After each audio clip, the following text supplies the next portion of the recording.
If you want to fall in love with Jesus, find him in his word and make the word a priority in your life.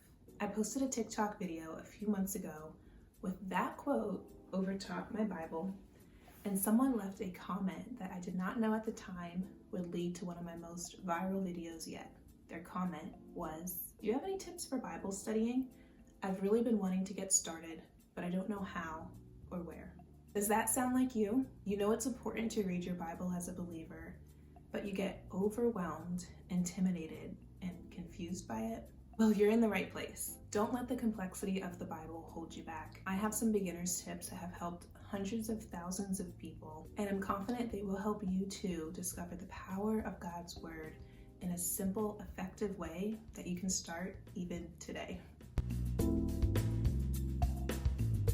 Hey there, my name is Naya, and I help imperfect young adult believers navigate the trials and triumphs of living a life pleasing to God.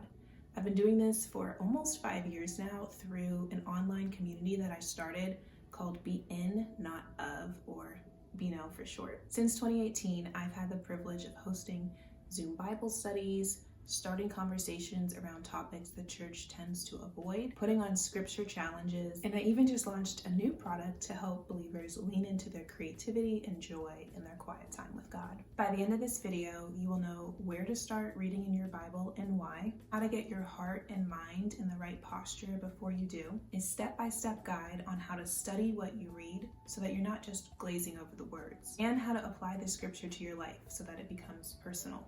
Plus, I'm including some bonus tips at the end, so you'll want to make sure that you stick around for that. Go ahead and hit that like and subscribe button right now if you want to see more content like this. I'd suggest starting in the book of John. It's the easiest out of the 4 Gospels to read, and it will give you a really good foundation of who Jesus is and also what is salvation. Before you start reading anything in the Bible, pray.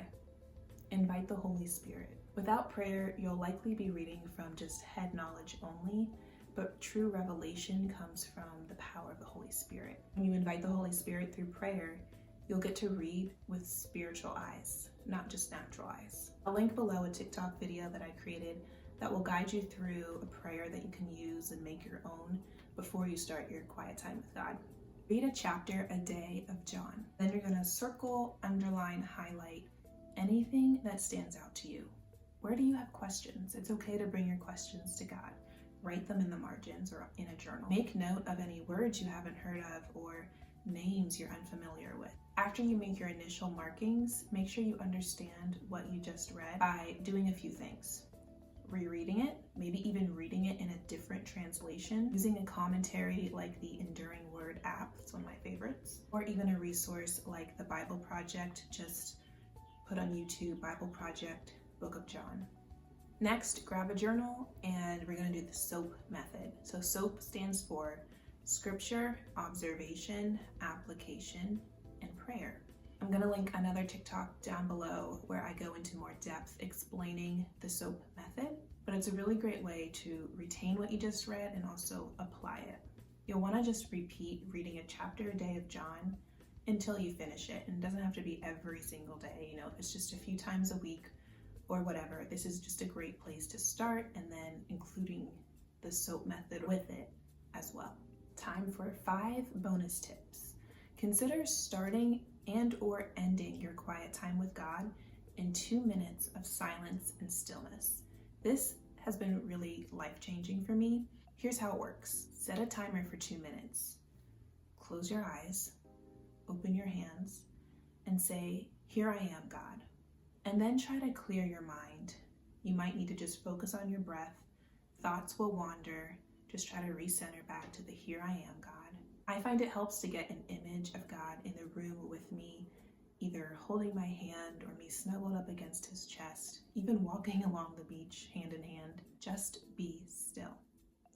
What might he be trying to show you or tell you? Sometimes we don't hear from God because we're too busy talking at him.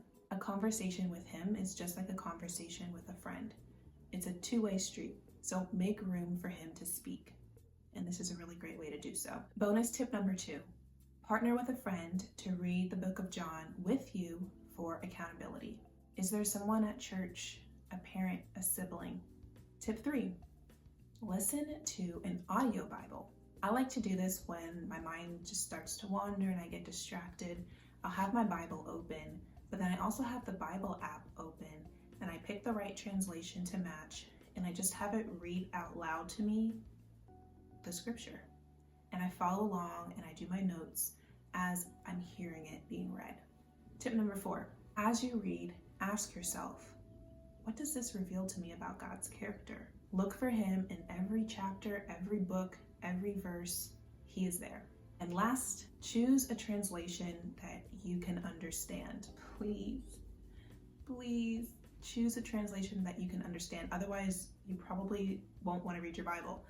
That's a large part of the battle and a large part of why it seems so intimidating to you. For more help with this, see the FAQ section in the description of this video. In fact, go down there anyway, because I probably will have some more answers to your questions in that section. If you still need help, please don't hesitate to reach out in the comments, in my DMs, in my email. And again, don't forget to subscribe if you want to see more content